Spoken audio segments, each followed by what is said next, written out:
You are listening to the Better 2 podcast with M.Needom.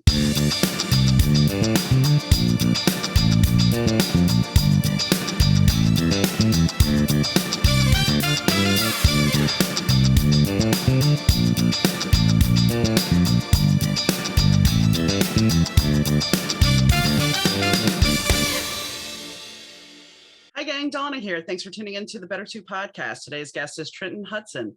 He is an animator who is part of the Riot Comedy brand, and they have an episode of Real Ballers that has just come out this week.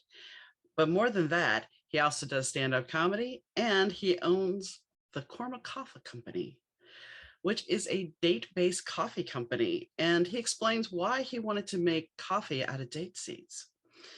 We explore that. We explore his journey from Missouri to Los Angeles and all points in between, and how he decided that the security of a finance job was not where his heart was, and how he wanted to explore his true passion, which was animation, because he had loved drawing since he was a kid. So it's an interesting conversation. And yes, as always, we take many twists and turns. So I hope you enjoy the show today. Hi, Trent. How are you doing today? Hey, what's up, Don? I'm fantastic. How's your day been? It's been good. It's been, eventful, but it's been good. Good. So let's talk a little bit. We're going to go straight into, let's say, this is a redo podcast for people that are listening, that we didn't have to fess up to that, but we had some audio issues. So we're redoing it. So I have to ask, did you watch Mr. Pickles? Oh my goodness. No, I haven't got around to it yet. I literally have the note. Hang on, it's on here somewhere. It's okay. I've taken like so many notes, just from like different, some are business, some are personal, but I just have like little pieces of paper all over my desk that are like, I'm gonna get to it, I promise. I'm an author. Because I really do want to watch it. I get it. I'm an author. I have pieces. But I'm glad you brought it up, because the note is like, it's getting lost in the shuffle somewhere. It's totally fine. I have stacks of paper on my desk for plot outlines and everything else, so I completely get it. Totally get it. Yeah, they just pile up eventually, and sometimes they get lost until someone reminds you to get back to that note you took. So you started your journey in Missouri, correct? Yeah. So born and raised in Missouri. Kind of bounced around for a little bit afterwards. So after I graduated high school, I went to Mizzou. So I was still in Missouri then. After I graduated college in 2012, moved to San Diego, lived there for a couple years. And then as I was living in San Diego, that was, whenever I made the decision to jump into cartoons and learn animation and go that route. And then, I moved back to St. Louis, and then just for 2 years. And then I've been in LA since 2016. And I have to ask this, because I had somebody that actually moved from Virginia to Los Angeles and then LA to San Diego. So he did the reverse thing, and he was talking about how different the two places are. Polar opposite. Because San Diego, he said, was very chilled and laid back, as opposed to Los Angeles. LA's, definitely more busy. We're known for the traffic, and Hollywood is here.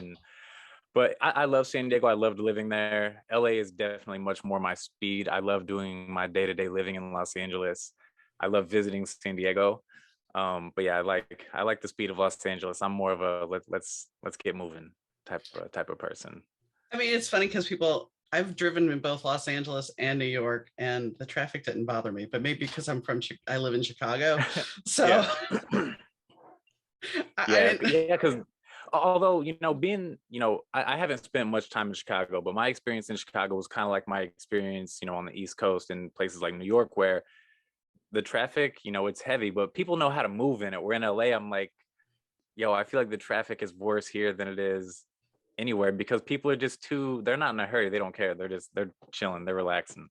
Whereas New York, everyone's like on their horn and like, let's move. It looks like a locomotive in New York. Everything's moving in unison. In LA, people are zoned out here. In Chicago, they raised the speed limit on our interstates to, I think, 70 at some places. And before people were doing 70 when it was 55, and now people are doing much higher. It's like, okay, it's a racetrack. Let's go. That's how it is in LA whenever it's traffic permitting, right? Yeah. So the only thing I will say, and this is the last thing about driving in LA, is when I was out there, I'm so glad I didn't have a stick shift because the hills in Yeah. Hollywood were Oh yeah. just monster. Oh yeah. Yeah, no doubt. Although last thing about traffic, it doesn't bother me anymore. I got an Audible subscription a couple years ago, and since then I don't really care because now I can, get a lot of value in being in the car. Sometimes I'm like, man, I wish this drive was 10 more minutes. I'm trying to finish this chapter real quick, Mhm. Um, but yeah, so it doesn't bother me anymore. But it took me a while to get used to it. But now it's all good. Although now I got to add something because I worked in claims. I did motorcycle losses for California. Hmm. And this one guy was, it's legal there, not many other places, to lane split. Yeah. And I'm like, this is insane. My insurance telling me how traffic is at a dead stop, and somebody opened their car door. He went flying. He managed to land on his feet. I do not know how. That's impressive. It was, but yeah, when I found that, I was like, you can actually drive down the lane between cars without a problem. You can drive down the lanes. It takes a absolutely, how awful of a person do you have to be to open your door just because you're mad this person's on a motorcycle and you're sitting still? I had a claim once where this guy got road rage because somebody was driving on the shoulder, so he decided to pull his car out onto the shoulder to block him. The guy went around the car, and then the other guy chased him on the shoulder, and then they got in an accident. And here's the funny thing: I had to deny the claim because it was an intentional act, and your policy doesn't cover for intentional acts. Oh, that's amazing. But nobody thinks that. He was like, well, he was in the wrong because he was driving on the shoulder, and I'm like, you did the same thing. What if it's an emergency? What if his pregnant wife is in the car? You never know. Exactly. I like to give people the benefit of the doubt. Maybe I shouldn't, but I like to. How do I say this? Maybe he was being Karen way before Karen ever took place. Indeed, the original Karen. Yes, this was in the 90s, almost 2000. So yeah. So Yeah. we were not talking about that. So you got into animation, and what has your animation journey been like? So my animation journey, kind of unique. It was literally, so when I was living in San Diego, I was working as a financial advisor. Didn't like my job at all, and I worked for a great company. I loved the people that I worked with. The people that I worked with were like the only reason that I even tried to make it work for as long as I did. I did it for like a year, but just because of them, because they I had a great management team that really wanted me to be successful, and I learned a lot from them. But at the end of the day, I didn't like the work that I was doing day to day.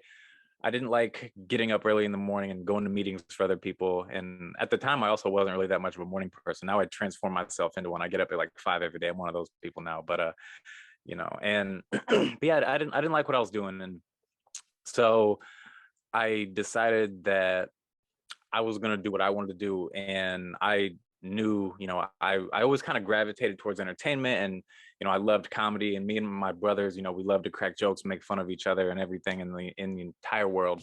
We think everything is funny and everything can be made a joke about. And you have those conversations with your friends all the time where we should do this, or we should do this, we should start a show, we should make cartoons, or we should have our own reality show, whatever it may be, right? We all kind of have those conversations, but they never go anywhere. And me and my brothers, we just decided to take it serious. One day I called my brother Dylan, and I'm in San Diego, he's living in Missouri, and I tell him, I'm like, yo, I'm gonna quit doing what I'm doing, I don't like it, I'm gonna pursue comedy.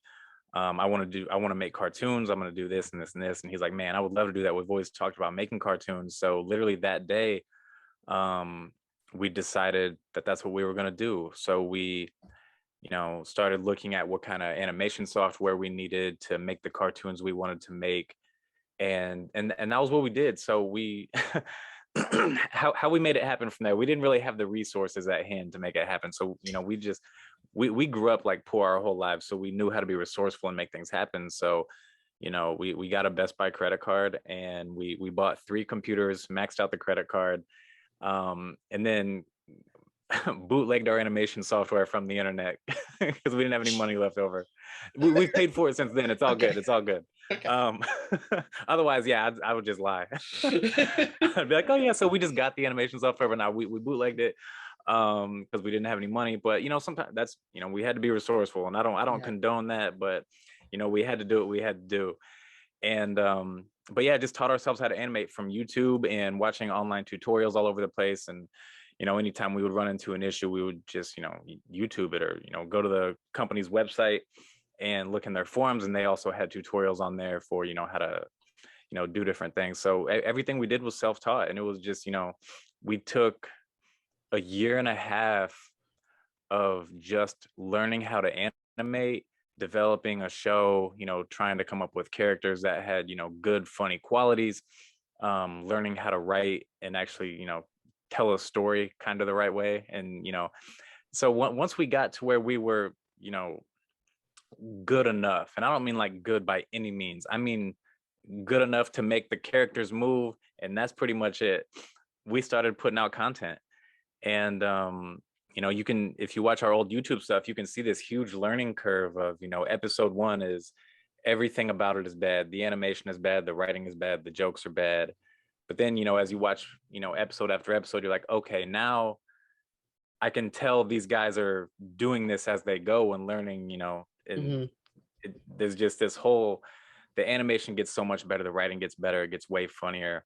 But so we did this show on YouTube for 6 months, and we were putting out 2 episodes a week every week. We did 50 episodes in 6 months, and we were keeping up with what was happening in current events. So it wasn't like we could backlog these and just sit on them and release them as we please. We were putting out episodes every Monday and Thursday, and we didn't start on Thursday's episode until Monday's episode came out. And so it was, after we put Monday's episode out, a lot of, doing the promotional stuff online, telling people about it, blasting it out there as much as we can. And then we write Thursday's episode and, rewrite it, edit it, whatever, record voices, start working on animation, drawing new characters, background settings we have to have. A lot of sleepless nights, a lot of caffeine. And yeah, a lot of energy poured out. But that was great because that got us on the radar of Comedy Central. And so, 6 months after our first episode on YouTube, we were in their office. Wow. In Los Angeles, just some kids in Missouri making cartoons. And, 6 months later, we had a meeting with Comedy Central. And then a couple weeks after that meeting, we flew out to LA. We're back in Missouri. They call us and they're like, yeah, we want to develop this show with you guys and take it further. So we worked with them on it for 2 years and did it on their digital platforms, their website, Snapchat channel, all that. And that was how we got started. And then Comedy Central paid us, and we moved to California and bought the animation software and started making things happen.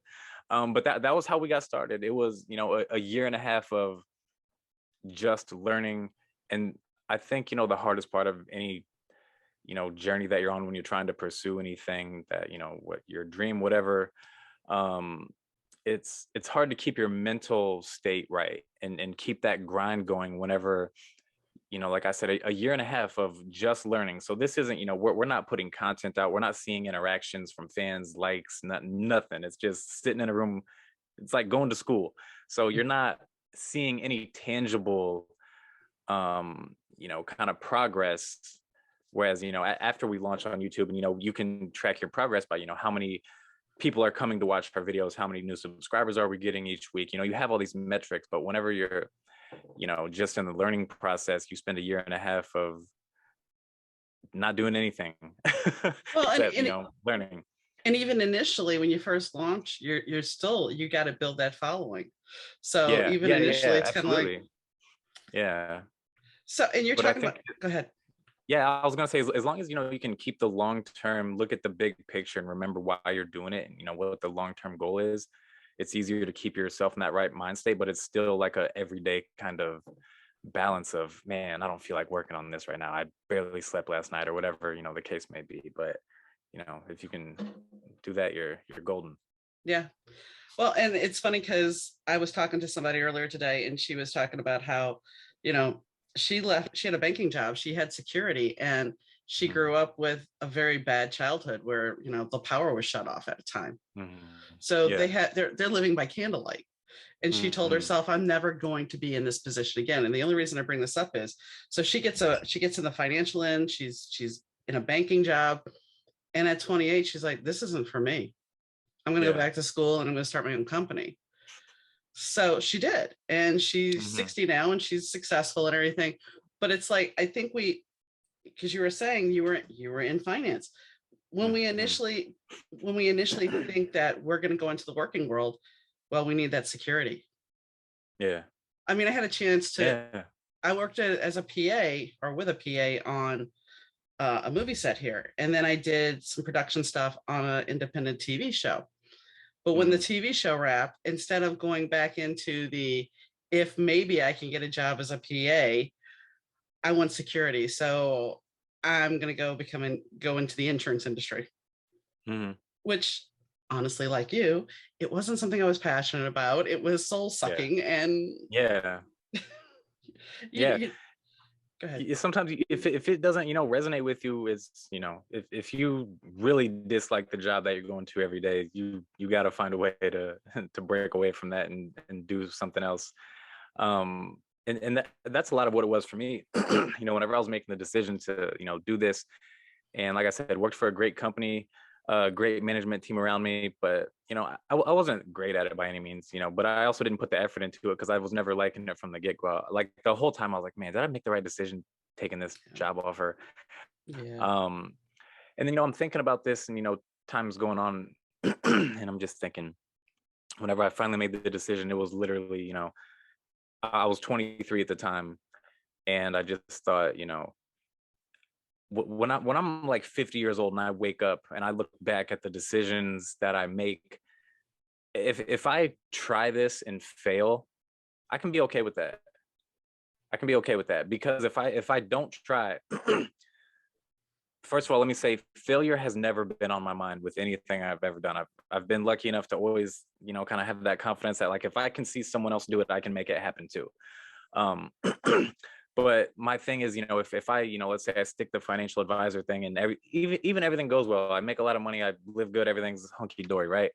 I'm still gonna be like 50 years old and wake up and be like, man, I could be 25 years into what I love right now, and I didn't do it because I was scared in the moment, and Yeah. that would kill me.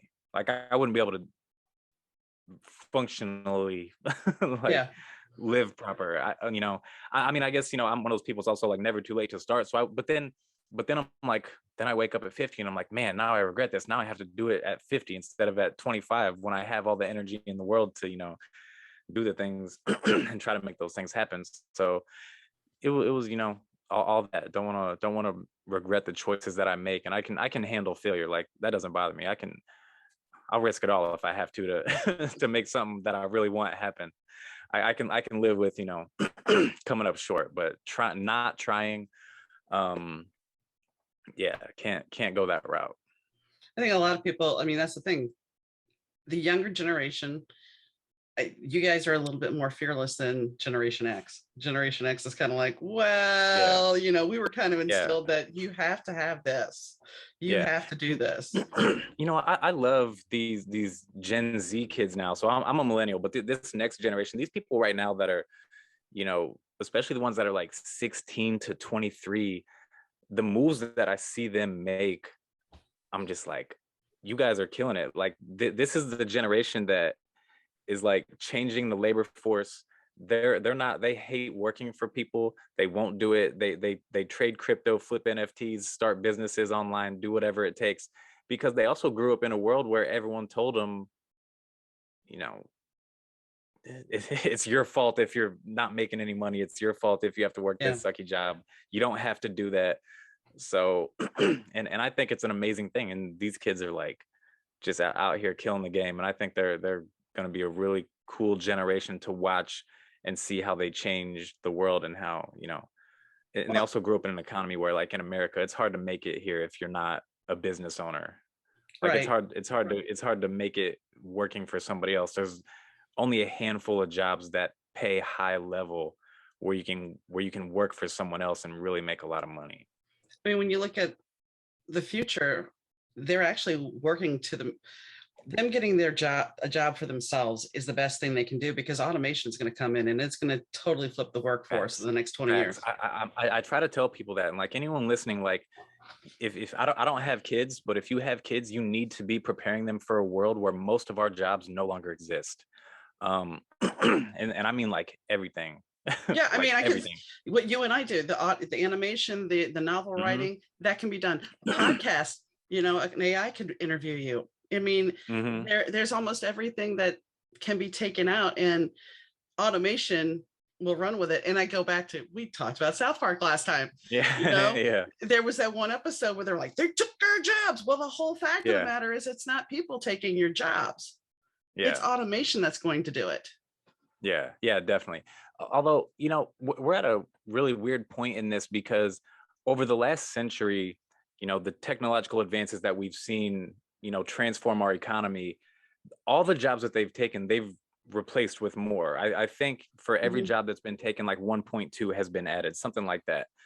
But now we're at a point to where we have AI that you look at what it's going to be able to do to manufacturing, that's not going to create more jobs. Mm-mm. More different companies maybe, but those are all going to be run by a handful of people. Like this factory that had 100 people working there, 75 of them are gone now. Yeah. And maybe this new technology allows, one or two more companies to pop up, but that's still only 25 people there, 25 people there. So you're still down 25 people, and it's going to expand and balloon. So everyone's got to figure out a way to adapt to this, because as we saw over the last 2 years, the government for damn sure is not coming to help you. No, I know. no And one's honestly, coming to go ahead. no one's coming to help you. So we better start thinking about it. We got a couple years to figure it out, but it's coming. Well, and the other thing about this is some technology and some things are going to be obsolete. Fun fact: I used to work at a graveyard job at a factory making drinking straws. Mm-hmm. Okay, and I'm sitting here thinking my job basically was the straw came out in this one long chute, and then it went through a cutter. And then Mm-hmm. my job was to pick it up with gloves and put it in a bin, and then it would go get wrapped or not, or put it boxed. Mm-hmm. A computer or a robot can do all that. They don't Oh need, yeah, and absolutely. then and then and then roll that back. Straws have a nasty reputation now. Yeah. So my first job was working at a grocery store. That was what I did in high school. Um, those jobs are all gone. Like you don't need a person to stock the shelf. Robots are gonna do that. Their Amazon Fresh and Whole Foods are gonna have them soon. I Mhm. saw people, like I was in Amazon Fresh a couple weeks ago, and these people in there literally training robots to do their job. And I think a lot of them don't even know it because I saw it happening with my own eyes. And I'm like, this little thing right here is replacing you soon. My very first job was McDonald's, and we had to do everything manually because drive-through Hmm. was brand new when I was working there. And now, as soon as they hit a button, the drink starts making itself. The fried, Hmm. I mean, the worst thing you ever hated to work was lunch rush fry station, I bet. because you would get burned. There was a Hmm. guarantee you were going to get at least one burn. Now the damn Yeah. basket lifts itself up. Mhm. They also have robots that flip burgers Yeah. faster than people do. So And they're not going to drop. those are, Go ahead. yeah. No, I was gonna say those are already in a handful of places, and they're gonna be literally everywhere within a couple of years. Well, and I was going to say, and they won't drop the burger and then put it back on the grill. I've seen people do that. I never worked fast food, but if I did, I'd probably do the same thing if I was in a hurry and it's that lunch rush that you're talking Oh, about. I mean, I did the grocery store thing. I worked on the salad bar, and the stories for the bakery and the salad bar were not very polite. You know, Yeah. apple I worked in fritters. the restaurant game for a long time, bartending, and I've seen some stuff go down. I don't never really I never messed with anyone's food. Mm-mm. Not in a gross way. Now, if you were rude, I'll make your food take forever. I'll wait forever to ring it. I'll make you have a bad experience if you're gonna come in and be a jerk. But I never did anything gross to anyone's food. But I've seen other people do it, Yeah, and I don't have it in me to do something like that. But I saw somebody bring a yeah. pizza back at Chuck E. Cheese, and one of the cooks spit on it because the guy was rude. And I'm just like, really? Yeah. What? But the apple fritter thing was, they took they took the day old donuts and made apple Mhm. fritters out of it.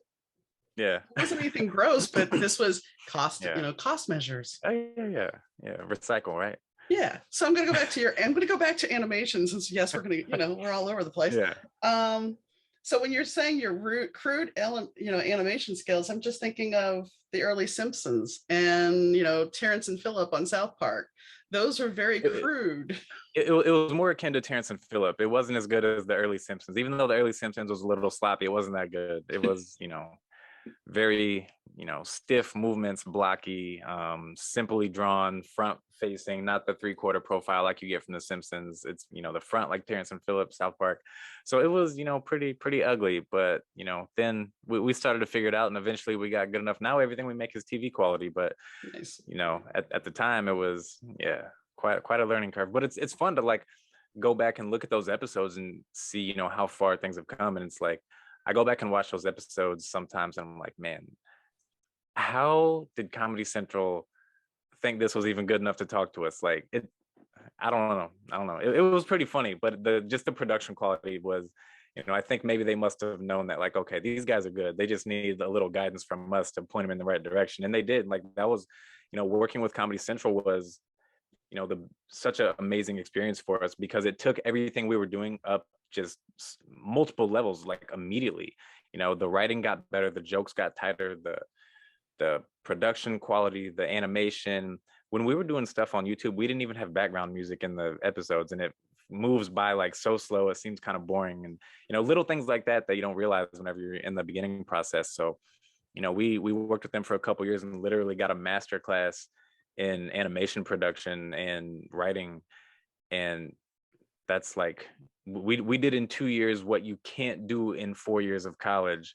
And instead of paying tuition, we got paid. I was gonna say, and you got paid for it, so From working on YouTube cartoons. Now it took 2 years leading up to that, so 2 years of work got us the 2 years of Comedy Central, and then the Comedy Central thing has opened up just door after door for us. So that was how we got our start. That was like I said earlier, YouTube, Comedy Central. But it's been really fun journey. But yeah, like you said, the animation at the beginning, all bad.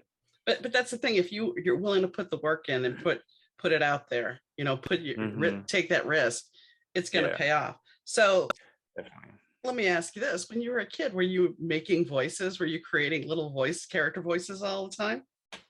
I wasn't, but I was drawing all the time. So I've always been artist, creative type. I used to love drawing anything and everything, cartoons, realistic style. Like I used to, draw little cartoons all the time whenever I was a kid, and do comic strip style sometimes, text bubbles and this and that. And then I've always had an affinity for cartoons. I remember some of my earliest memories of my life are it was family tradition to watch The Simpsons every Sunday, right? And this was the time before we can put it on at whatever time we feel like you got to be in front of the TV at 7 p.m., right? Yeah. And so I remember every time, every Sunday we're getting ready to watch The Simpsons, and my dad's always in there ready. He's like, Simpsons are getting on the couch, so we got to run into the living room, everyone, make sure everyone catches because they get on the couch different every episode, so we got to see what they're doing this week, and then watch the new episode. So it kind of started with that. And then South Park came out when I was 7, and I was hooked. I started watching it when I was I think a year after it came out. I started watching South Park when I was 8 years old, and because season 1, no one knew how huge it was going to be, so Comedy Central wasn't available in anyone's household in America. Like 12% of households or less. It was actually might have been closer to 4, but yeah, before South Park blew up, Comedy Central was on the brink of not even existing anymore. But since once I got a hold of South Park, or maybe once South Park got a hold of me, I've been hooked ever since. And it's South Park is a huge inspiration for the cartoons that me and my brothers make. I actually, Trey Parker and Matt Stone, I'm a huge fan of all the work that they do. I love their movies that they make. The Broadway play they did, that was great. But yeah, it's cartoons were, I always kind of had an idea that I want to be a cartoonist whenever I grow up, because I just love to draw and love to I love telling stories and bringing characters to life. I think bringing the characters to life is probably the funnest part of it, because once you actually you take the time to develop this character, you have a backstory for this character. Like the shows we make, these characters, we don't just it's not just who they are today. It's why are they who they are. So we have, whole backstories, what was their family life like? What was their household that they grew up in? What are their siblings like? Um, what were they like in high school? And, figuring all this out. And then, when you write for these characters and you put these ridiculous jokes in and you're like, nah, this person would do this instead. That's my character Bible. I know exactly what you're Nice. talking Yes, about. yes. Yes. So, you take the time, they seem real at a certain point, right?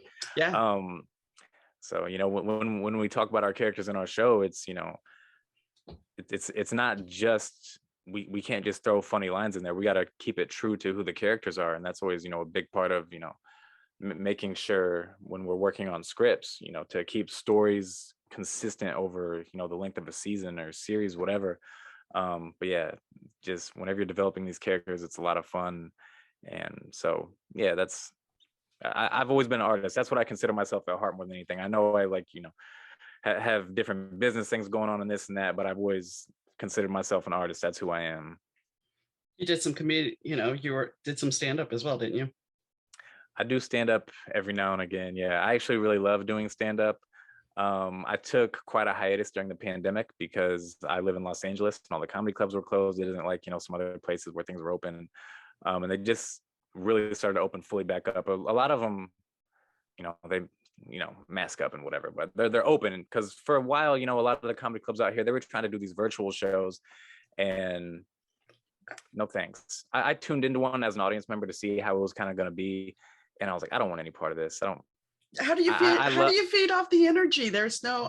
That's the whole thing. That's what I love to do. I love to feed off the audience. I like to get the audience engaged whenever I do my stand up, and sometimes make fun of them or ask them questions, whatever it may be. But yeah, to have that energy, and also whenever I like the pressure of being up on stage, and you have this pressure of these people came here expecting to laugh. Yeah. So you better make them laugh. Yeah.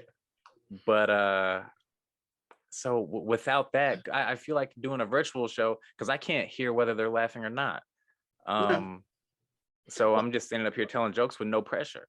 Well, and then firstly, you don't have the hecklers, but then it would be kind of like watching the Brady Bunch screen. I mean, okay, is somebody laughing? Yeah, exactly. Yeah. Because it's not this fuller, it's not the bigger picture that you and I have. It's going to be all these little boxes. So yeah.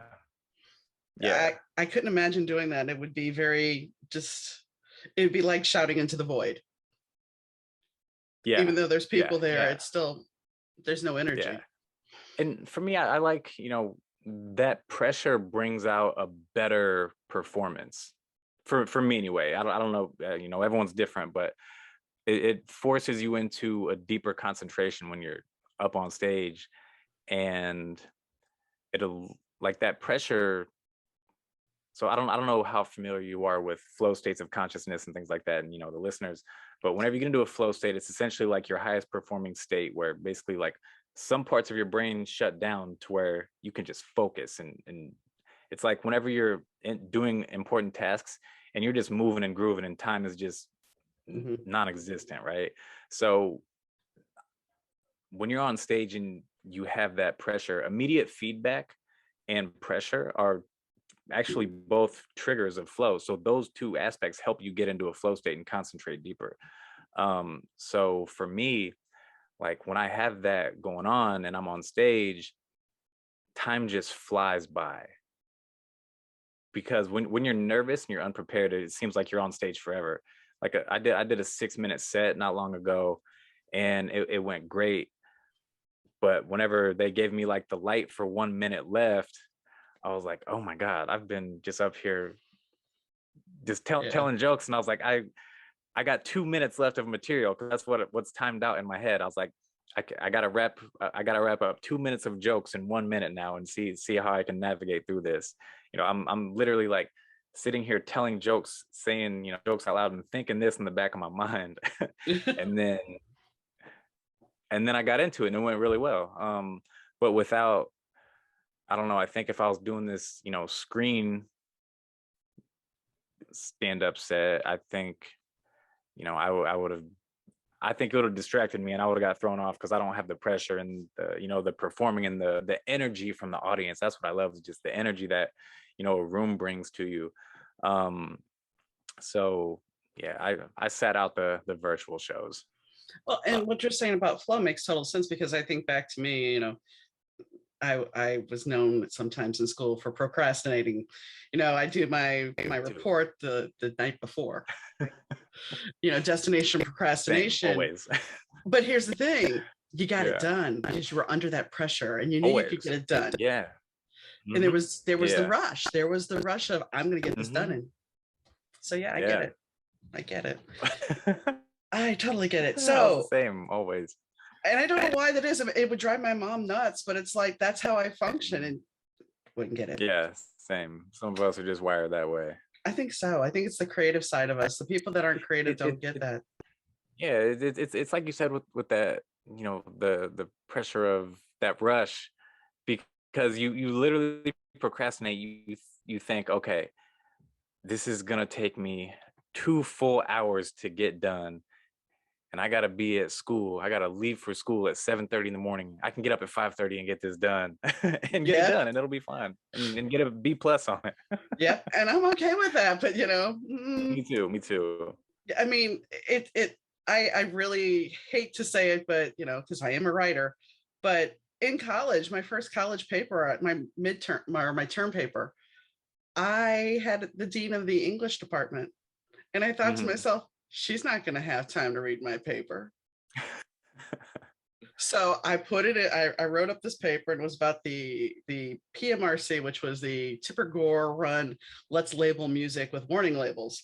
So that was going to be my big project. So I wrote a half-ass paper, and I gave it to my typist, because back then you didn't have your PC, and gave it to my typist. Yeah. She ended up adding the words because I didn't have enough words, turned it in, and I passed the class. Nice work. Nice work. But I mean, it was one of those things where it's like, I know she's not going to read it. So why put the effort in if you know she's not going to read it? I've done the same thing. Honestly, like school, I don't know. School isn't that important. You're not supposed to spend all your time doing homework. Like when I was in high school, especially, I never did homework. A lot of my teachers didn't assign homework, but the ones that did, especially like in math class, because I was always really good at math. And my high school math teacher, so this is probably the best example. My high school math teacher, tests were 75% of our grade. Tests and quizzes. Homework made up 25% of your grade. My homework grade was a big fat F. Oh, okay. Like fat F. Like I think I got less than 40% of my homework done. The homework that I did was right. I just, so, you're in class and we go through the lesson, and then you have, a little bit of time to work on your homework before, the class gets out. Whatever I got done in class, that's what I turned in the next day, always. But my teacher she was okay with it, because she knew that I knew the stuff and just didn't want to do the homework, because I was in high school. I got better things to do, like spend time with my family and friends and play basketball and be outside, and not doing homework, especially homework that I know the answers to. I just don't want to take the time to do it. But yeah, as long as you just pass classes, just do good enough. I mean, and I don't have kids. Don't take my advice on school and stuff. It's not as important as everyone makes it out to be. That's all you need to know. You just need to do pretty well. And you need to figure out your teachers. I hate to say this, and I know any teacher listening is going to be like, you two are just bad people. But we're out here speaking truth for people. my senior, okay, you got to know your teachers. My senior English teacher, she loved Scotland. She had been to Scotland numerous times. When we first started, so one of the seniors had a friend that had her the year before, and she's like, all we have to do is get her talking about Scotland, and we won't do anything else for the rest of the class. Okay. So each time we always managed to get her going on a tangent about Scotland, and off she went. And I only had her for half a semester, or for half a year, because I had a senior English credit already. So I got out a term paper. I have never written a term paper. I have managed to never fully write a term paper. Nice work. And my art teacher, my junior art teacher, I swear the man was doing coke in class. because he had a Vicks inhaler, Probably. and he would sit there and go, questions. Hilarious. I mean, he would just pause and Yeah, and like school, it's some classes are important, but most classes in school, they don't teach you anything. They don't teach you to think critically. They just teach you how to memorize facts and forget it after you take a test. yeah. I mean, So because half the stuff, I mean, I've been out of school for a long time, but half the stuff I learned, I've not used. Instead of teaching us things that matter, like cooking, cleaning, not that cleaning really matters, but how to change your tire. yeah. I mean, I know we have services to do I that. can't believe you found use out of half the things you learned in school. I'm impressed by that because I don't use hardly any of it. Like I didn't learn, like, especially like high school, I didn't learn a ton of like tangible, valuable things. College definitely, because I had some college professors that really pushed me. That's the thing. I didn't have enough teachers in high school that pushed me and forced me to think critically and kind of think about things in different ways, and how to analyze things deeper. And yeah, Well, like my I didn't have chemistry, anyone pushing me like that. my chemistry teacher, my senior year in high school, when it came to final exams, there was juniors and seniors in the class. He gave us all the answers for our exam, and he says this to us: if I catch you cheating, it's an automatic fail. Okay. So he goes in his office after he hands out the test. His office is adjacent to the classroom. He goes in there. Once one person's done, he makes them stand up by his desk up front. So basically getting cover to anybody that wants to cheat. And then calls all the seniors that night to tell us our grade, whether we pass the class or not. Which was really nice because yes, I was skating on that one and I did pass, and he called me to tell me I passed, but I didn't cheat. But it was just one of those things where it's like you had the opportunity to cheat. Yeah. So I would have taken it. In high school, I would have taken it. I took a couple. I mean, when I say I didn't cheat, I cheated a little, but I mean, I didn't full blown cheat because I ended up with a C. If I really would have cheated, you cheated and made a C? Come on. I didn't really fully cheat. Off the dumb kids. Yeah. But I mean, what teachers do that? I mean, are you helping the kids? Or but besides that, since we went down the stay in school, kids, it may not be what you want to do right now. And I thought about dropping out, but trust me, you don't want to go the truancy route. Your parents would be happy. Stay in school. Just make sure you balance real life with school, because school is not real life and it doesn't prepare you for it. No. Well, and we'll go back to computers for a second. We were learning Fortran, which is an antiquated language at this point. I managed to put the school board computer, because it was all on, they were all hooked together, into a massive loop for 3 days because I did one wrong thing when I was making my banner. And then I got relegated to a Commodore 64 for a while. But that's school in the 80s. What can I say? Right. So you have a coffee company, eh? Yeah, we actually make our coffee out of date seeds. So kind of interesting how this one got started. I got to go back a little over a decade. So whenever I was 20, I had a heart attack. And how do you have a heart attack at 20?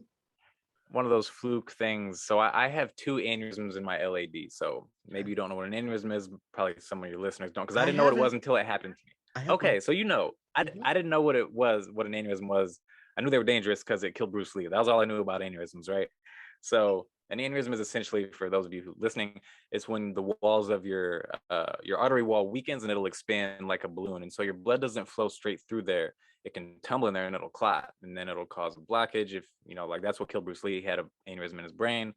So I had an aneurysm in my LAD, and so I had 2 aneurysms there. One of them completely closed up.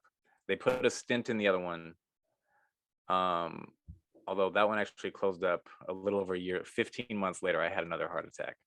But so the bottom half of my LAD, which feeds blood to that lower left, the bottom left half of your heart, so that quarter of your heart right there, the LAD supplies blood to that.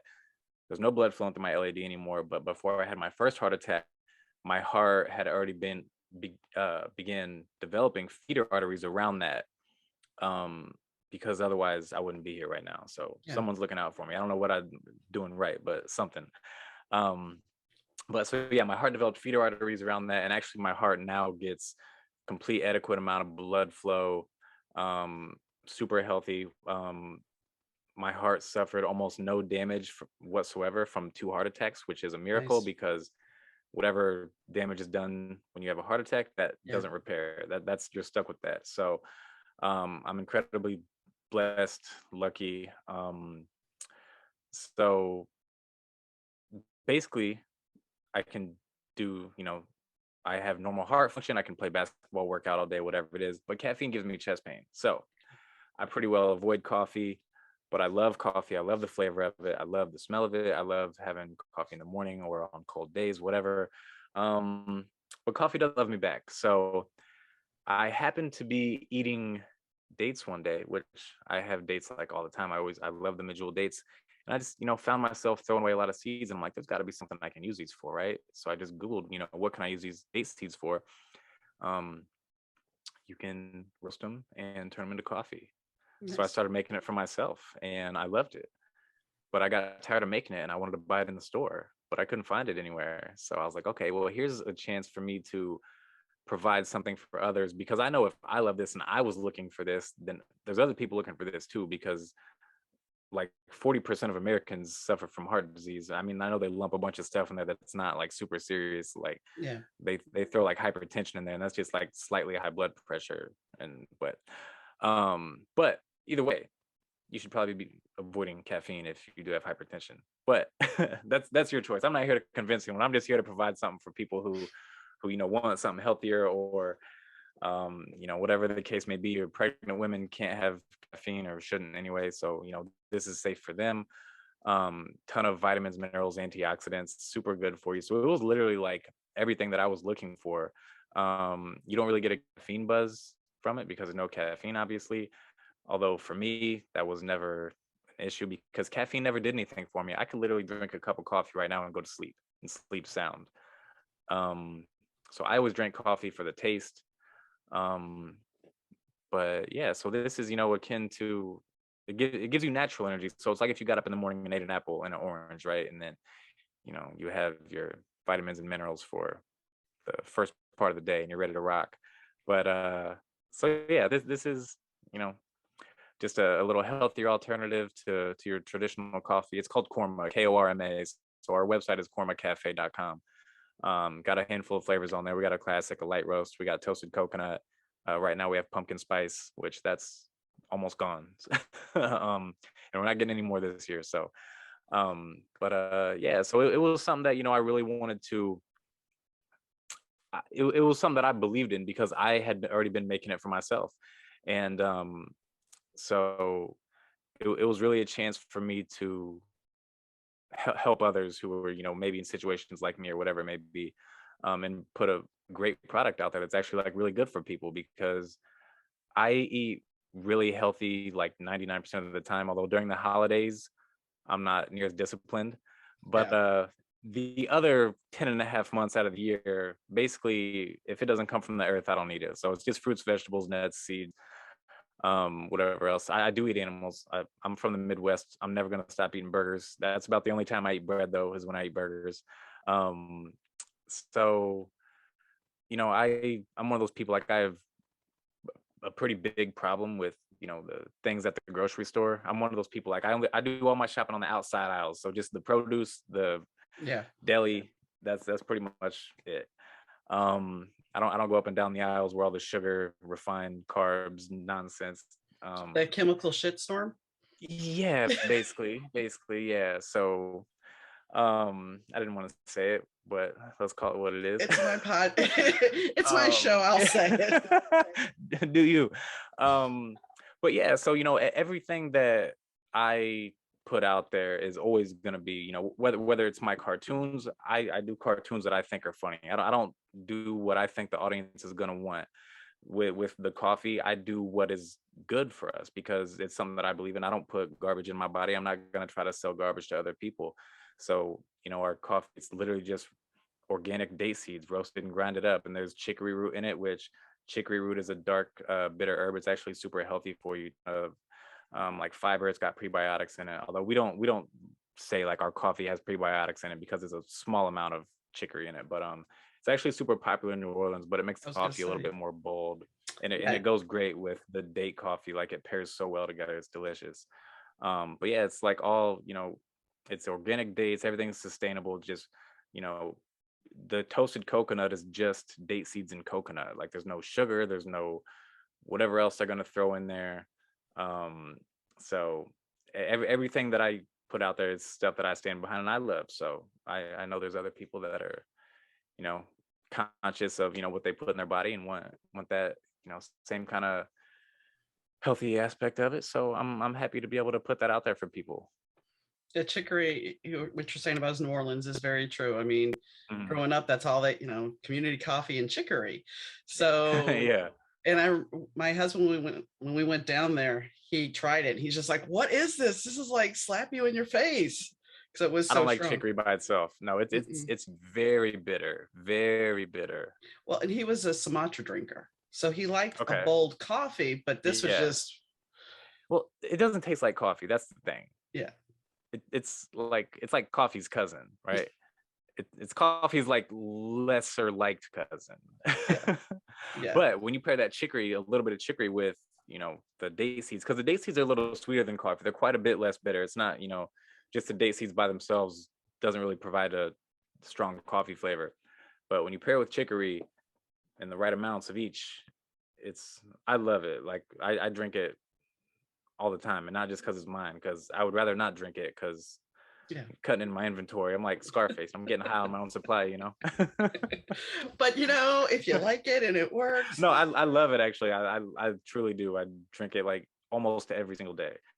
And so actually, you know what? I got hip to making so I don't know if you've ever had Vietnamese egg coffee, mm-mm, but so it's basically you take the yolk of the egg and with a little cream and you whip it and then pour it into hot coffee. So you get your coffee, you want your coffee to be like at a boil, pour it in your cup. But I do, so in mine, I do the Korma date coffee and I'll do an egg and I'll do some organic coconut cream and some honey and whip those together and then pour it in my coffee. So good.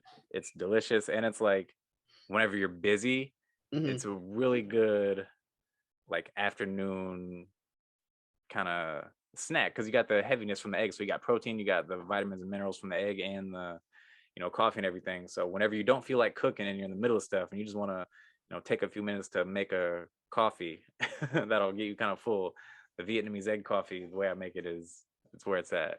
I've heard And I people was skeptical at first too. But kind see. of knocked my socks off. I'm kind of I don't. obsessed. I'm a teetotaler. I like tea. I've tried Okay, yeah, coffee. yeah. I Hmm. am not a coffee drinker. I However, get it. I do have a friend who she can of butter in her coffee, Hmm. and she said it's really good. Can And of I've butter, heard okay. and I've heard other people put regular butter in their coffee, I've and heard of regular butter in the coffee. The can of butter. it's an adventure. See, I don't think I want to get up in the morning and start with some canned butter coffee. See, I could do can of butter in the date coffee in the evening, so I get no caffeine and it's like a wind down. That would Yeah. probably work. Yeah. Well, that's when she did it. It wasn't first thing in the morning. It was Oh, okay, it okay, was in the okay, evening. Yeah, it okay. wasn't let's start the day with I some. thought you were like on the way to work with the thermos having some can of butter coffee. No, Towley is not in the car with you with that. You want Okay, to get okay. high? No, it's not I'm just happening. checking. I'm just checking. It's not happening. Not happening.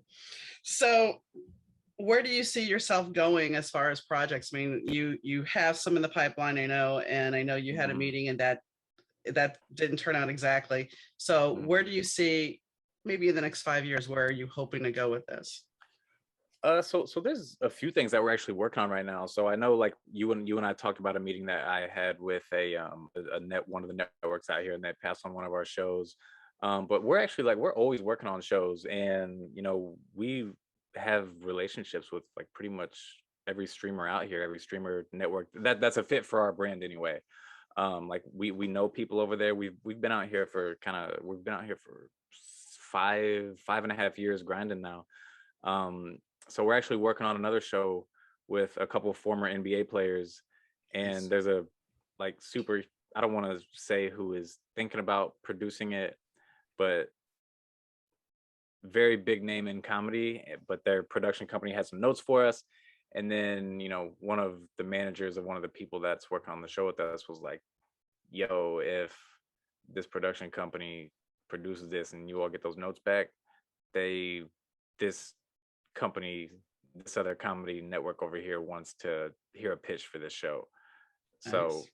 it's just, we're always on it. But also at the same time, we're doing a lot of independent stuff right now. So we've been making this show called Real Ballers for a couple of years now. And we actually just took a break and we're on hiatus for a while during the pandemic and focusing on a couple other projects. But we actually have another episode coming out tomorrow. And it's basically like we make fun of all the drama that's going on in the NBA, right? So we're diehard NBA fans. So we make fun of them pretty hard. But so we're working on that. And then we're actually going to launch. So we have, we put all of our stuff out on our social media and stuff, but we're going to actually launch some NFTs soon for our shows that we have out and get pretty deeply involved in that space. And we have a couple other really cool projects that we're working on right now too. So it's the next 5 years. I think our main focus is always going to be growing our own brand. So our brand is called Riot Comedy. That's what we make our cartoons under.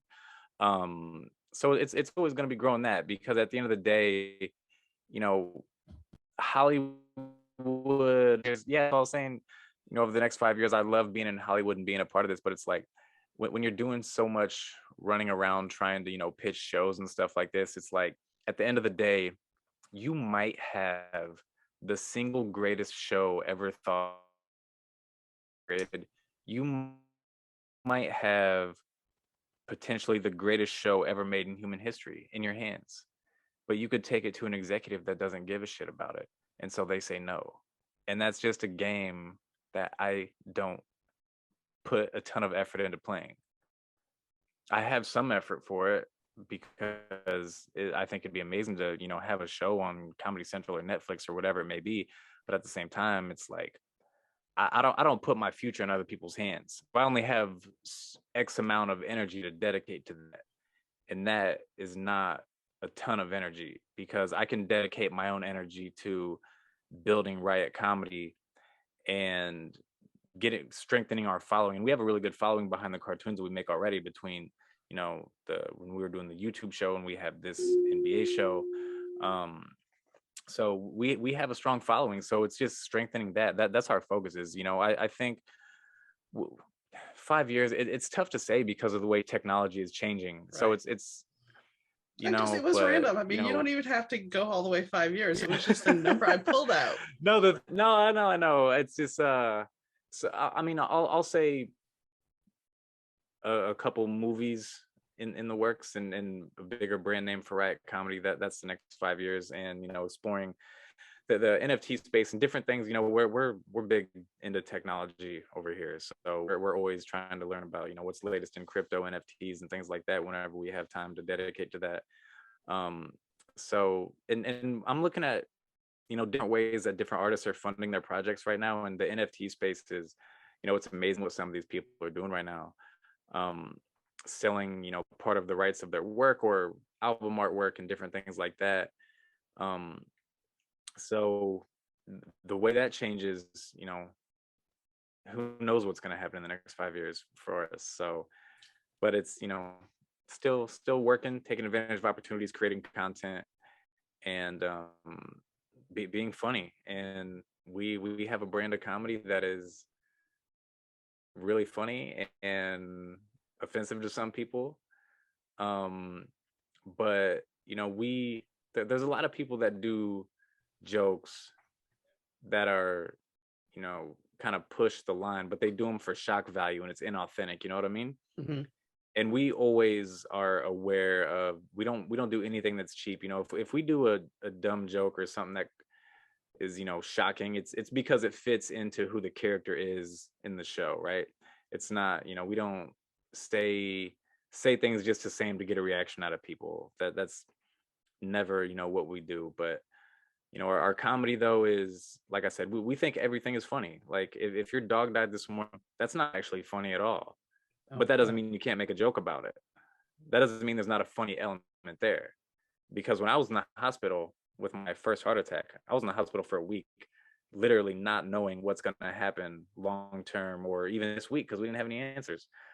Me and my brothers were still making jokes about it. Yeah. So, that's who we are. And was it funny that I was laying in the hospital for a week? Obviously not. It was terrifying. But that doesn't mean it's not funny at all. No. And I mean, There's, sometimes there, laughter is the only thing that gets you through. absolutely. And, I think there's two things that, I always argue for when it comes to making jokes about anything. And that's one of them. It's that, laughter helps us get through these times. That's how a lot of people cope with things. That's how I cope with things. And also, I think as comedians, I think we have a responsibility to push the envelope and force people to think about thought-provoking things that they don't want to think about. I think comedians and musicians both play that role in society. Of we have to push the culture forward. We have to force people to talk about things that they're afraid to talk about, because people are afraid to talk about anything controversial. People are afraid to talk about issues that are real life issues that are affecting human beings, because they're afraid they're going to say the wrong thing or offend somebody, or the subject is taboo, or we don't have the courage to talk about it because we're not strong enough to admit that this is reality.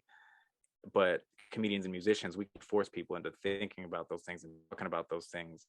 And we also have it's our job and our responsibility to fight against censorship. Like, I never thought in a million years that we would be where we are with, cancel culture and telling people what they can and can't say. Like, I grew up listening to rap music, and I remember the first time I heard Eminem, I was like 9 years old. I was hooked. Like, that was all I wanted to listen to. I started listening to Eminem, and then Dr. Dre, and then NWA, and Snoop Dogg, and Tupac, and then Jay-Z and Nas. And so I literally grew up, I remember when people were steamrolling Eminem's albums and protesting against him and this and that. And, the gangster rap era, and, how big of an issue that was. So I'm like, I didn't watch Eminem go through all this shit and have people smear his name all over the place, and these other artists and comedians too. And I didn't watch them go through all that shit for me to come up and have to fight the same fight of censorship that they already fought for and won, and then now we're backtracking. But that's kind of how life works. I hate to say it, because it is I definitely. thought in the 80s that we had made a lot of progress, and then no, you were sadly mistaken. And it's just a big pendulum that, okay, here we go. Yeah. And it would be nice if we could find some middle ground, because not everything is offensive to everybody. And, just because somebody is offended doesn't mean I just went, okay, as an author, this is where I'm going to go with this. As an author, when I picked up a book in the 80s, there was no trigger warnings. You didn't give out trigger warnings saying, oh, this is in this, because, oh, somebody might be triggered. You read the book and that was it. You didn't like it.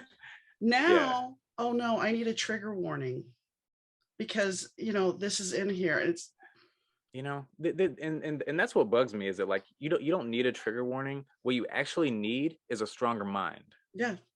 You don't need a trigger warning. America's mentally weak, and it drives me crazy. And it's not one side or the other. It's both. It's everyone, not like every individual person, but this isn't like exclusive to the left, the right, anything. When you quit teaching critical thinking, you tend to, I don't want to say dumb down, but you dumb down not just the thinking, Definitely. You dumb down the emotions, because now Absolutely. Everybody is so sensitive. Mm-hmm. And well, we've dumbed down the emotions.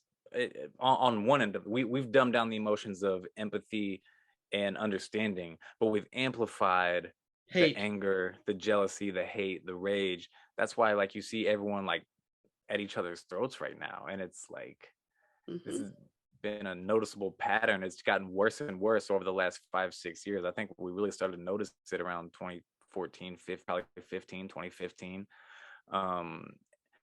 It's like, I think, I don't know. I you know what I think the biggest problem in America is everyone running around saying, if you do this, this, and this, you're part of the problem. Yeah. It's like, shut up, all y'all, regardless of what side you're on. If you're running around saying, if you're doing this, this, and this, you're part of the problem, just stop. Just stop. You look like a buffoon every time you say it. I mean, before my husband died, I would sit there and yes, I was sharing memes on Facebook. And after he died, it was like, I realized it's like, what are you doing? You're not changing anybody's opinion. Yeah. You're just Yeah. shouting into the void. You're saying things that nobody's listening to, and you're alienating people, and you're making Yeah. yourself aggravated. So why do it? Yeah.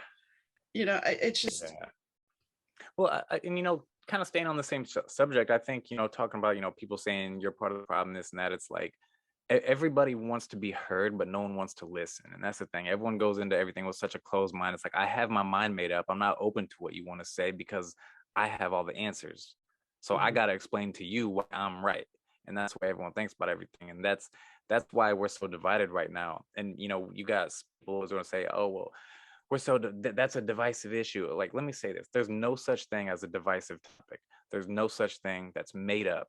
Topics don't divide people. Weak minds do. That's an excuse for people who don't have it in them to have a conversation with someone without getting triggered because they need a trigger warning, right? So there's no such thing as a divisive topic. Like, socialism is not divisive. Whether it's right or wrong, the right or wrong system, I don't know. That's another debate. But is it divisive? Absolutely not. Critical race theory, is it divisive? Absolutely not. Do people try to make it divisive? Yeah, but the idea itself is not, because you can bring up any idea in the world, and if you can have a civil conversation about it, that means it's not divisive. well, So it's just, let's look at the vaccine for a second. And I know that's a Mhm. hot topic. So you have people Yeah. that are like, you need to take the vaccine because you're protecting the people that can't be vaccinated. Okay. Mhm. That's the big pitch, right? But then you Mhm. have the people saying, well, if you're not vaccinated, then you're a bastard. Well, wait a second. If you can't take the vaccine for whatever health reason, Mhm. then you're pissed off at me because I can't take the vaccine, which, yeah, I'm Mhm. going to be honest. I have too many. My healthcare provider told me I am so allergic to so many things. She has not allowed me to take it yet because I also Yeah. have the heart issue and everything. So Mhm. I have to live in my little bubble, but Yeah. that's on me. But the fact is, I feel like I have a scarlet A because the vaccine crowd is like, well, you're Satan because you haven't been Yeah. vaccinated. And then, oh Mhm. wait, you must be an anti-vaxxer. No. See, and it's on both sides. Like, the vaccine is not a divisive issue. No. It's just people don't have the mental equipment Mm-mm. to handle a topic that they disagree with on the other side, right? Yeah. So it's like, and I don't know. I'm vaccinated, but I don't care if anyone is. I don't care. Like, if Well, like I I said, just I for me, this is, everyone has to make their own decision on this, I yeah. think. Um Now, I think a lot of people are not getting vaccinated for wrong reasons, because they are listening to people tell them to not get vaccinated, and the people that are telling them to not get vaccinated actually are vaccinated. Mm-hmm. So it's like, what are y'all doing? But like, your situation, and I was talking to my grandma recently, and her and my grandpa were both on the fence if they were going to get it, because they're both in that older age. They've both had quite a few health issues in the past few years, so they don't. So it's like, I'm not gonna sit here and tell them, well, grandma, you need to get the vaccine. I'm like, well, I straight up told her the same thing I told you. Everyone needs. If you feel like you don't want to get the vaccine, that's your decision. Like, everyone has to make their own decision on this. And And I mean, I don't know. for me, it's a double. I have I have three doctors that I see on a regular basis, and all three of them have said, Mhm. no, for you, not right Yeah, now, yeah, not you until probably there's should wait. more information. Yeah, yeah. See, that's the thing, is like, I totally get.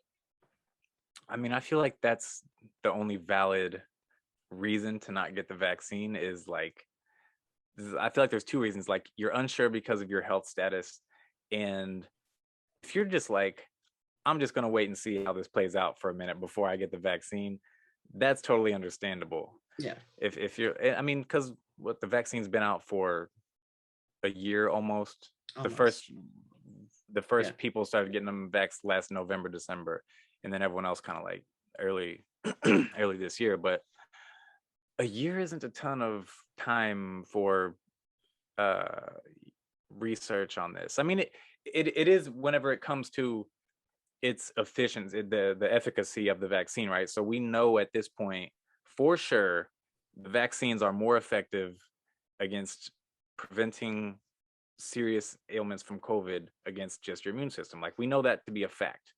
So I feel like there's so many people saying, well, the vaccines don't work and this and that. And it's like, we know that that's not true. We have a year of evidence backing up that this vaccine works. But what we don't have is The long-term effects. the long-term side effects that may or may not be there. And here's So, and so if you want to wait and see, dude, this goes with this goes with any medication. I mean, when they advertised, I think it was when the Super Bowl ad years ago, they had toenail fungus cream, and then the podiatrist friend that I know, she's like, the day after the Super Bowl ad, it wasn't even on the market yet, but we had people calling going, hey, we want that. And I'm like, well, when it comes out, it's $500 a tube. We don't care, we want it, because it was on TV. Yeah. So yeah. But then you roll back certain things. I mean, you were too little, but they had like a diet drug combination of Fin and something else, and people went crazy. Well, then it ended up having heart problems.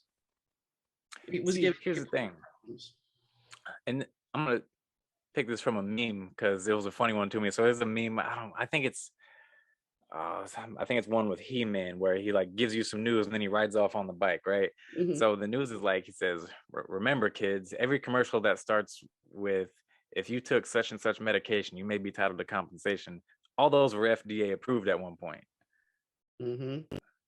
And also, as anybody alive in America should know, if you don't live under a rock, our government, our FDA, does not give a damn about safe food, none of that shit. If you got money for the FDA, they will approve whatever you want them to approve. Everything is for sale in America. So you can't trust most entities here. And that's just the reality that we live in.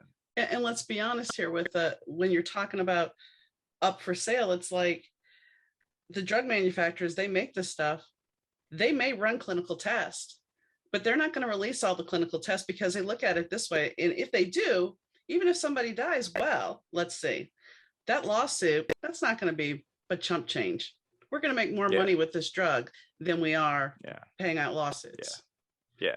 I always laugh when one of those commercials come on, and it's like, I think the most recent one I saw was for bipolar, and it's like, they start off with, oh, you can have this and this and this. The side effects may include mood swings. And I'm thinking to myself, well, wait a second. Ain't that what it's for? And of course, there was the laundry list of stuff. And it's like, really?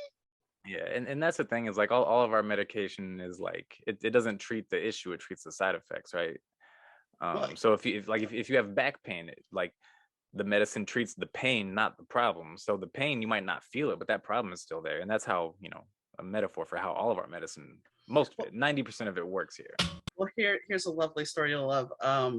I have a thyroid issue, and the only reason I'm bringing this up is I've been on a medication. I went through a bunch of different medications. Finally got on a medication that's been around since the 20s. And about 2 years ago, right before COVID struck, they pulled it off the market, saying it was a natural drug, so therefore it has to go through and be revetted by the FDA. So long about, I think, April of this year, you couldn't find it at all. And the vetting process is going to take 3 years.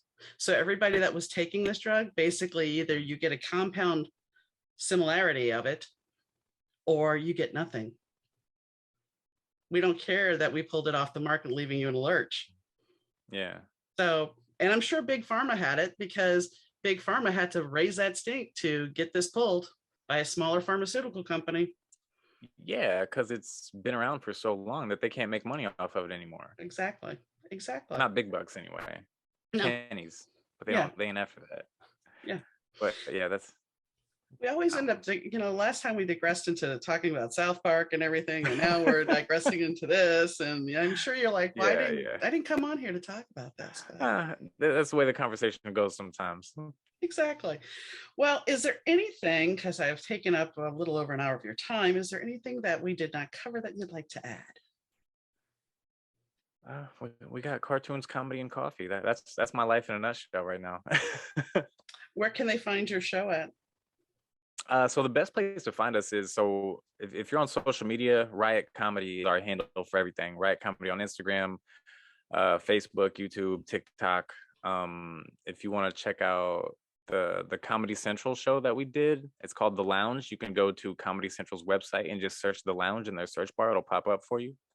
If you want to check out the coffee and start off your day with some natural energy and get things rocking, it's kormacafe.com, and that's Korma with a K. Yeah, so that's where you can. And Ballers, where is that going to be able to be found? Oh yeah, so Real Ballers is Riot Comedy. It's on all of our Riot Comedy pages online. So Instagram is our biggest one. YouTube, we're pretty active there. TikTok. But yeah, so, and that new episode drops tomorrow. Okay.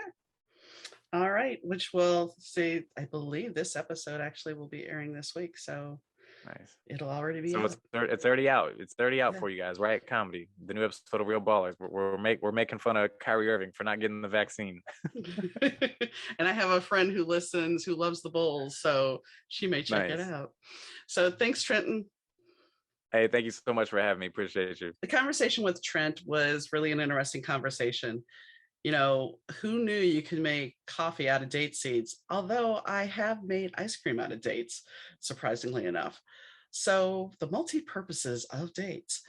I think that the reason behind why he did it, I think it's an excellent reason. And for those of you who can't have coffee, definitely check it out because it's a good alternative. And I know my husband was a coffee drinker, and when he couldn't have it, Senka just doesn't do it. So, check it out, explore it, see what it's like. I mean, it's not a bad thing, to try new things. And hey, if you like something sweet, he's got the coconut version. I wish I drank coffee, but I don't. But anyway, I think also the exploration into his animation journey. I mean, he's got the hustle down, he's got the grind, and I hope that he has some great success because it takes a lot to pursue your dreams and to keep at it and not give up. Being fearless, and I'm not saying fearless as just wild and woolly, but being fearless and going after your dream and pursuing it and grinding and working hard to what you can do and what you have to do, to see the product, the finished product, and to see the growth is an amazing thing. I had somebody reach out recently to me and tell me how much the podcast has changed from the very beginning. And I know sometimes you've been listening maybe lately and say, well, wait, the episode's different. That's because the episode was older.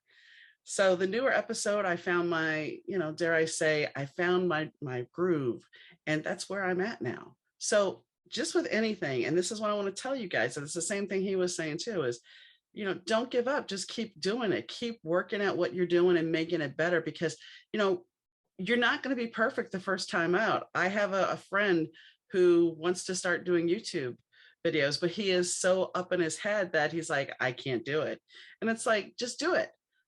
I mean, when you look at technology, how we're embracing technology, which we talked about today as well, you have so many platforms and people are putting themselves out there and they're not perfect. Their hair's a mess sometimes. They're making a fool out of themselves, but they're doing it. They're putting themselves out there. So be honest with yourself, be fearless. Don't do anything that's detrimental, but put yourself out there, follow that dream, try to do something that you're passionate about, because ultimately, if you're not happy, then, and you need to do something to make you happy. As we talked about with, I think, what's important too is that when you're finding your passion, you need to pursue, if it's writing, then write. If it's drawing, then draw. Understand it may not be this world-renowned success. It may, but it may not. But whatever you do, if you're doing it and you're enjoying the passion of doing it and it makes you happy, then that's a reward in itself. Everything else is gravy. And that's the way you kind of have to look at it. Be fearless, pursue what you want to do, and embrace it. The one thing I will reiterate is, yes, we talked about school and the problems with school, and that sometimes, yeah, you question whether it's worth it or not. But like I said on the podcast, stay in school. It's the thing you're supposed to do. And unfortunately, for most jobs, if you want a job, unless you're going to be in business for yourself, and that takes capital, you're going to need at least a high school diploma. So, keep doing what you got to do to get where you are. And if there's kids listening, which I don't think there will be because I cursed and I'm going to put an explicit warning on here, stay true to yourself, find your passion and pursue it. But make sure that you're doing something for the right reasons. If you're doing it for fame and glory and not because you're really passionate about it, then don't do it. Do what fills your heart. And on that note, I mean, Trenton, I think he's going to have a bright future. I invited him back, so he has some things in the works that we're going to talk about again. I enjoyed the conversation, and I hope you guys did too. So if you, as always, if you want to be a guest on the podcast, send me an email at donna@better2podcast.com. You can find all the episodes of the podcast at better2podcast.com. We also now have a little slight bend off of another show called Better Two Weekly Intuitive, or Intuitive Weekly. It's a podcast where I do tarot oracle reading for the week. It's a generalized reading. That's something new. I've been doing cards for a long time, and I have referred to it on the podcast. So that's something new that we offer as well. So I guess without further ado, where all the links are. They're in the show notes, as well as on the better2podcast.com site. And all of Trenton's links are in the show notes as well. So on that note, catch you next time. Bye. You are listening to the Better Two Podcast with M.Needom.